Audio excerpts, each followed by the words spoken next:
சந்தோஷமான நிகழ்வு. சான்ஸே இல்லை. நம்ம ஊரு தான்.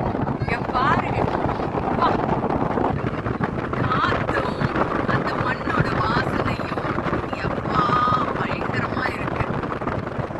சந்தோஷமா இருக்கு. ரொம்ப வருஷம் ஆச்சு. ஏ, எங்க அப்பா ஊருக்கு வந்தாச்சு. இந்த இடம் தானே. In 600 meters, turn right. பஸ்ஸுக்கு ஓடணும். இந்த இடத்துலயா? பேருந்து நிலையம், பெருநாளி பேருந்து நிலையம். சொல்லுப்பா.